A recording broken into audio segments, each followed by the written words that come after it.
Train चलने को ही थी कि अचानक कोई जाने पहचाना सा चेहरा जनरल बोगी में आ गया। मैं अकेली सफ़र पे थी, वहाँ सभी अजनबी अनजान से चेहरे ही थे। स्लीपर का टिकट नहीं मिला तो जनरल डब्बे में ही बैठना पड़ा, मगर यहाँ ऐसे हालात में उस शख्स से मिलना ज़िंदगी के लिए एक संजीवनी के समान था। जिंदगी भी कमबख्त कभी कभी ऐसे अजीब से मोड़ पे ले आती है, ऐसे हालातों से सामना करवा देती है जिसकी कल्पना तो क्या कभी सोच भी नहीं सकते, कभी ख्याल ही नहीं आता। वो आया और मेरे पास ही खाली जगह पे बैठ गया, ना मेरी तरफ देखा, ना पहचानने की कोशिश की। कुछ इंच की दूरी बनाकर वो चुपचाप पास आकर बैठ गया। बाहर सावन की रिमझिम थोड़ी थोड़ी बारिश हो रही थी, जिसके कारण वो थोड़ा भीग गया था। मैंने कनखियों से नज़र बचाकर उसे देखा। उम्र के इस मोड़ पे भी कमबख्त वैसा का वैसा ही था। हाँ, कुछ भारी हो गया था, मगर इतना भी ज़्यादा नहीं। फिर भी स्मार्ट हैंडसम ही दिख रहा था। उसने जेब से चश्मा निकाला और मोबाइल में लग गया, अपनी दुनिया में व्यस्त हो गया। वो चश्मा देख के थोड़ी आश्चर्य तो हुई कि इस उम्र में भी एक निशान उसके उम्र का यह एक निशान उस पर नजर आया था कि आंखों पे चश्मा चढ़ गया।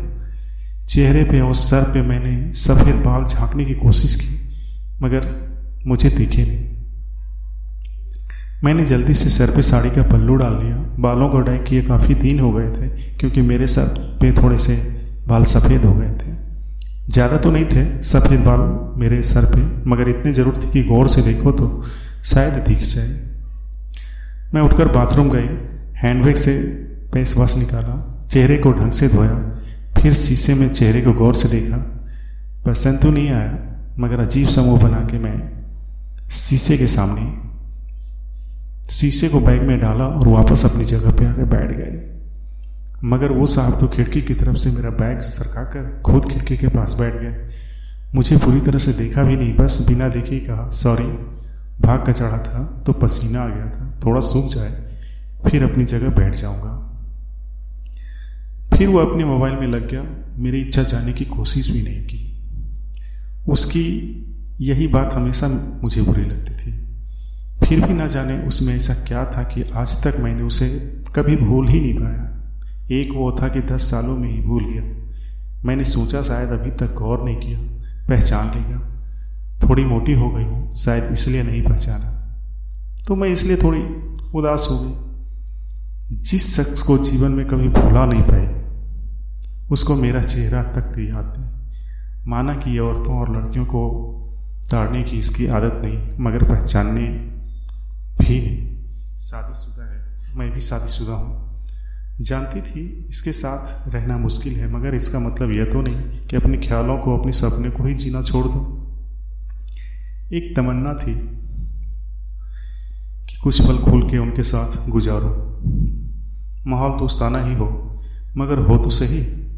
आज वही शख्स पास बैठा था जिसे स्कूल टाइम से मैंने उसे दिल में बसा रखा था। सोशल मीडिया पर उसके लिए उसके सारे अकाउंट्स चोरी छुपे देखा करती थी। उसकी हर कविता, हर शायरी में खुद को खोजा करती थी। पर हाय, वह तो आज पहचान ही नहीं रहा। माना कि हम लोगों में कभी प्यार की पिंगे नहीं चली, ना कभी जोहार हुआ। हाँ, वो हमेशा मेरी केयर करता था और मैं उसकी केयर करती थी। कॉलेज छूटा तो मेरी शादी हो गई और वो फौज भी चला गया। फिर उसकी शादी हुई। जब वो गांव गई, उसकी सारी खबर ले आती थी। बस ऐसे ही ज़िंदगी गुजर गई। आधे घंटे से ऊपर हो गया। वो आराम से खिड़की के पास बैठा मोबाइल में लगा था। देखना तो दूर, चेहरा भी ऊपर नहीं गया था। मैं कभी मोबाइल में देखती, कभी उसकी तरफ। सोशल मीडिया पर उसके अकाउंट्स खोल के देखे, तस्वीर मिलाई, पक्का वही था, कोई शक नहीं। वैसे भी हम महिलाएं पहचानने में कभी भी धोखा नहीं खा सकती। 20 साल बाद भी सिर्फ आंखों से पहचान ले, फिर और कुछ वक्त गुजरा, माहौल वैसा का वैसा ही था। बस पहलू बदलती रही। फिर अचानक टीटी आ गया, सबसे टिकट पूछ रहा था। मैंने अपना टिकट दिखाया। उसने उससे पूछा तो उसने कहा नहीं है। टीटी बोला फाइन लगेगा। वो बोला लगा दो। टीटी कहाँ तक का टिकट बनाऊं? उसने जल्दी से जवाब नहीं दिया। मेरी तरफ देखने लगा। मैं कुछ समझी नहीं। उसने मेरे हाथ में थमी टिकट को गौर से देखा, फिर टीटी से बोला, मैं कानपुर तक का टिकट बना दो आप। कानपुर का टिकट तो बना दी और पैसे लेके चला भी गया। फिर वो फिर से मोबाइल में विलीन हो गया। आखिर मुझसे रहा नहीं गया। मैंने पूछ ही लिया, कानपुर में कहाँ रहते हो? वह मोबाइल में नज़रें झुकाए हुए ही बोला, कहीं नहीं। वह चुप हो गया। फिर मैं बोली, किसी काम से जा रहे हो? उसने बोला, हाँ।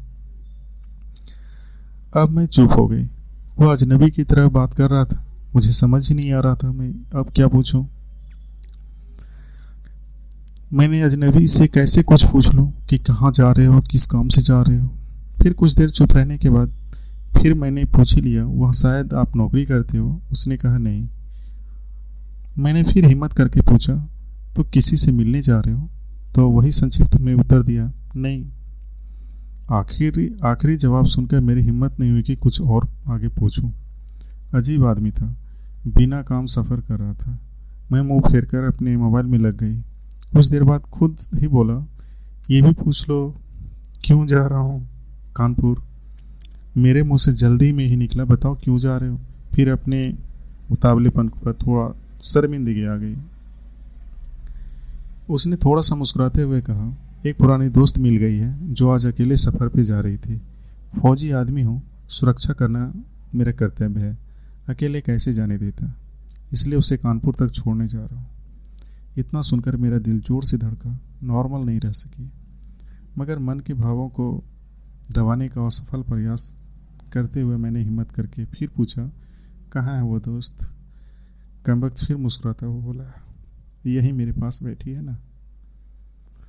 इतना सुनकर मेरे सब कुछ समझ में आ गया। दोस्तों, इस कहानी को बोलते वक्त मेरी भी थोड़ी सी ये हो जा रही है, क्या करूं, माफ़ कीजिएगा। इतना सुन के मुझे सब कुछ समझ में आ गया कि क्यों उसने टिकट नहीं लिया, क्योंकि उसे तो पता ही नहीं था मैं कहाँ जा रही हूँ। सिर्फ और सिर्फ मेरे लिए वो दिल्ली से कानपुर का सफ़र कर रहा था। जानकर इतनी खुशी हुई, इतनी खुशी मिली कि आंखों में आंसू आ गए। दिल के भीतर एक गोला सा बना और फट गया। परिणाम में आंखें तो भीगनी ही थी। बोला, रो क्यों रही हो?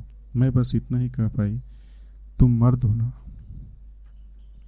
नहीं समझ सकते, वह बोला, क्योंकि थोड़ा बहुत लिख लेता हूँ, इसलिए एक कवि और लेखक भी हूँ, अब समझ सकता हूँ। मैंने खुद को संभालते हुए कहा, शुक्रिया मुझे पहचानने के लिए और मेरे लिए इतना टाइम निकालने के लिए।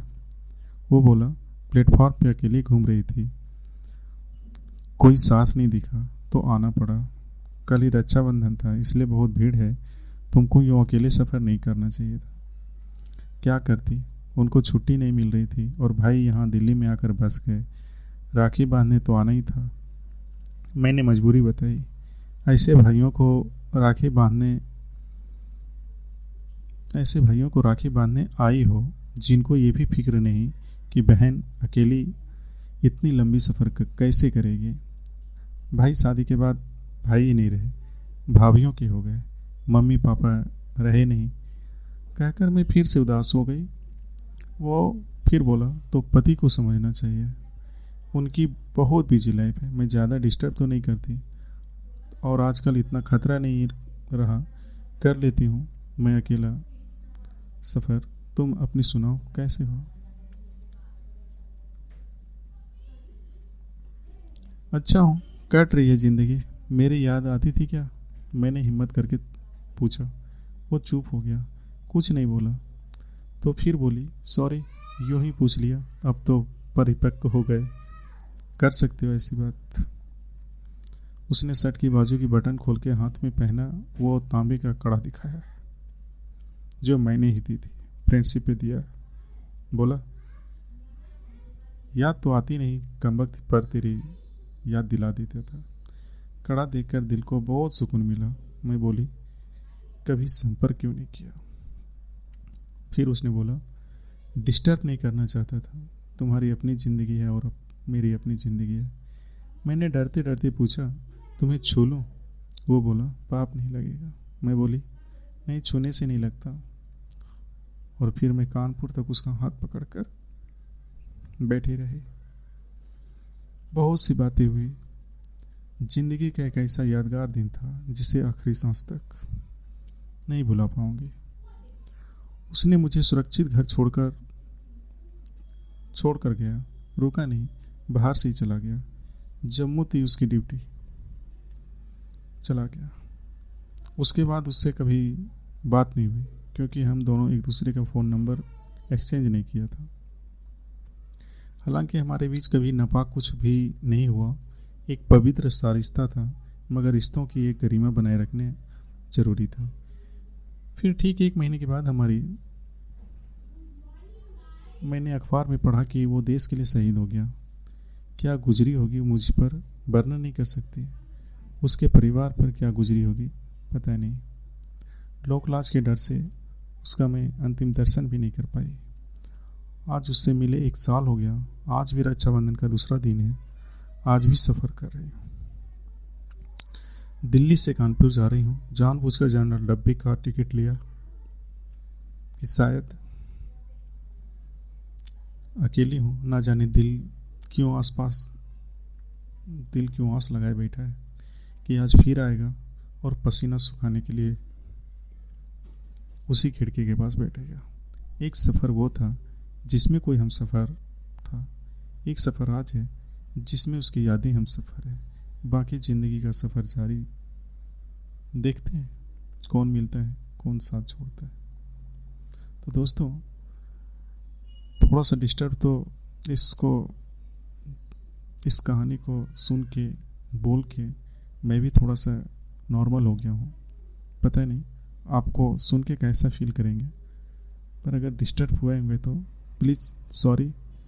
दिल है कि मानते नहीं। Bye, thank you.